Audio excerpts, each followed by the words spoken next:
Pak Emil tadi menyebutkan bahwa ada skala prioritas terhadap Jawa Timur untuk perbaikan jalan. Seperti apa Pak skala prioritas tersebut? Ya, skala prioritas ini akan mengacu kepada tingkat urgensinya. Artinya ada jalan-jalan yang durasinya sudah akan sangat pendek untuk bisa bertahan. Nah, inilah yang akan didahulukan. Kedua juga dalam menata tadi kita lihat kan ada manajemen lalu lintasnya yang harus dipikirkan. Ya. Nah oleh karena itu inilah yang dicoba. Sebagai contoh kemarin kami meninjau bersama Balai Besar Jalan Nasional dari batas Gresik ke Lamongan, Gapura itu kondisinya sudah parah, itu didahulukan. Jadi ada titik-titik yang dilihat kerawanannya tinggi, inilah yang didahulukan. Jadi itulah yang kita sebut sebagai skala prioritas. Memang artinya tetap mungkin dikatakan nggak begitu nyaman, agak bergelombang, tidak mulus-mulus banget, bahkan kadang berlubang. Tetapi yang berlubang segera disapu, yang bergelombang ini memang kita akan jadikan second priority. Jadi artinya setelah yang utama-utama kondisi mendesak ini bisa ditangani, segera dia bergeser. Pak Emil, bagaimana dengan jalan yang tidak masuk dalam skala prioritas, padahal di jalanan yang sudah terdaftar di skala prioritas tersendiri ini juga belum selesai pengerjaannya. Bagaimana dengan jalan-jalan yang lain begitu Pak? Tetap ada keharusan untuk pertama memastikan bahwa lubang-lubang itu tertangani dengan baik, gitu ya. Nah sebenarnya, nah ini saya belum sampaikan idealnya. Ini kami dengar ada teknologi yang bisa memperpanjang umur jalan. Ini yang sedang kami coba sampaikan, yaitu misalnya, tapi saya bukan promosi teknologi ini, tapi mungkin ini bisa dikaji oleh para pakar. Misalnya namanya slurry seal. Nah, slurry seal ini adalah pelapisan yang harus dilakukan sebelum jalannya rusak. Nah, jadi nanti kalau jalan itu kondisinya baik, nah sebelum dia menyentuh masa jalan itu rusak, bukan di overlay besar-besaran, tapi dikasih lapisan itu saja, tipis, lebih murah, tapi bisa memperpanjang umur jalan. Nah, kami berharap bahwa teknologi-teknologi seperti ini bisa dikaji penerapannya. Pak Emil, ada kualitas dari pelaksanaan jalan ini juga tidak semuanya ini berjalan maksimal. Pengawasannya seperti apa? Bahkan spesifikasinya ini ada yang tidak sesuai dengan hitam di atas putih seperti itu.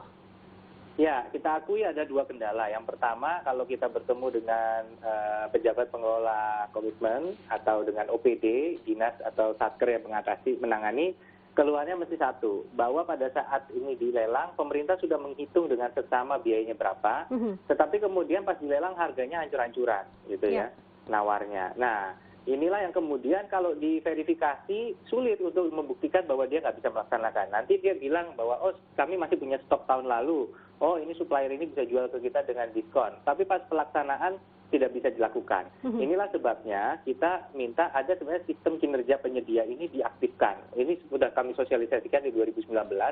Jadi kalau ada penyedia yang nggak perform, ya memang harus di blacklist gitu. Nah ini penting sekali. Karena apa? Karena kalau tidak, ya kita mendapatkan jalan dengan kualitas yang nggak baik.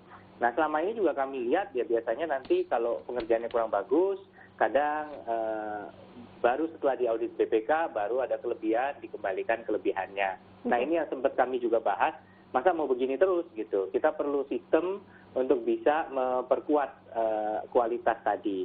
Tapi yang kedua juga, terlepas dari berapa tingkat penawarannya, memang tentunya kita berharap bahwa ada tadi kedisiplinan dalam hal pengawasan. Nah kadang-kadang konsultan pengawas ini, menurut saya kadang-kadang budgetnya ini juga saya dikeluhkan oleh Ikatan Konsultan Indonesia, budgetnya ini terlalu hemat-hemat. Nah sehingga kita tidak bisa mendapatkan pengawasan yang optimal. Nah saya suka tanya, ya kalau nggak cukup ya jangan nawar dong, gitu kan? Ya nggak bisa Pak, kita nanti nggak dapat kerja. Nah inilah yang menurut saya lingkaran setan ini harus kita putus gitu ya. Artinya harus mulai benar. Ya jadi ada misalnya anggaran konsultannya minim, tapi ya tetap gelem gitu kan. Ini yang mesti perlu ada satu momen di mana enough is enough lah. Kita stop semua lingkaran setan kualitas rendah ini. Gitu. Berarti penanganannya masih blacklist saja ya Pak? Ya blacklist itu pun ya harus tegas. Kadang-kadang kan argumen juga nggak gampang gitu. Nah untuk proyek-proyek yang agak berat skalanya mungkin kadang-kadang blacklist agak lebih straightforward. Tapi untuk proyek skala kecil, kadang-kadang ini yang bermutasi itu orang di belakangnya. Dia pinjam bendera perusahaan, terus dia nanti nawar orangnya ini biang keroknya sama tapi benderanya lain. Nah ini yang sebenarnya kami ngajak asosiasi-asosiasi pelaku konstruksi untuk ikut melakukan bukan hanya blacklist benderanya, tapi berani juga melakukan sanksi sosial kepada anggotanya, individunya yang dianggap tidak perform. Berarti harus ada pengawasan ekstra dari pemerintah sendiri ya Pak? Oke, Pak Emil. Ini lingkaran saya sebut vicious cycle makanya, atau lingkaran setan. Jadi memang dua diisi gitu artinya. Jadi harus ada desakan dari civil society juga yang kita sinergikan dengan komitmen pemerintah. Baik, Pak Emil, terakhir berbicara terkait dengan peran masyarakat. Ini juga ada tindakan untuk melaporkan bahwa jalan-jalan yang ada di jalanan tersebut rusak begitu. Salah satunya adalah aplikasi Jalak Lowe. Ini seperti apa Pak Emil? Singkat saja. Ya, khusus saya bicara mengenai Jawa Timur dulu. Kita ada 11 UPT yang mengelola jalan dan jembatan se-Jawa Timur. Kita punya target sebenarnya 1 kali 24 jam. Ya. Nah, untuk melaporkan ini ada Quick Truth Management System ya, Repair Management System.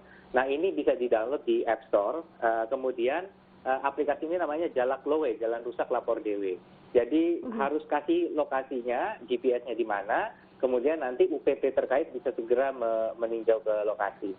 Karena sekali lagi ini adalah bentuk sinergi kita, masyarakat melaporkan, kita bergerak gitu. Oke, berarti aplikasi ini bisa diunduh oleh masyarakat, bisa diadu sendiri atau melakukan pengaduan sendiri dan langsung ditindaklanjuti oleh pemerintah. Betul begitu Pak Emil? Ya, ini membuat nanti tinggal kirim lokasi aja, koordinatnya di mana, kemudian kita bisa ngecek. Tapi kadang-kadang masyarakat suka ketukar, ini jalan nasional dibilang jalan provinsi, jalan kabupaten dibilang jalan provinsi. Nah, kalau itu bukan jalan yang kita kelola, kita nggak bisa kasih 1 kali 24 jam. Yang bisa kita lakukan segera menotifikasi kepada yang berwenang, apakah itu nasional atau apakah itu kabupaten kota. Baik, terima kasih Pak Emil Elistianto Dardak, Wakil Gubernur Jawa Timur yang pada siang hari ini membahas terkait dengan awas jalan semakin rusak. Semoga jalan provinsi, nasional dan juga kabupaten kota yang utamanya ada di Jawa Timur bisa diperbaiki dengan baik dan semuanya tidak ada kendala. Terima kasih Pak Emil. Terima kasih. Sehat selalu. Pemirsa, saya Fatma Ayu pamit undur diri. Terima kasih atas kebersamaan Anda. Sampai jumpa.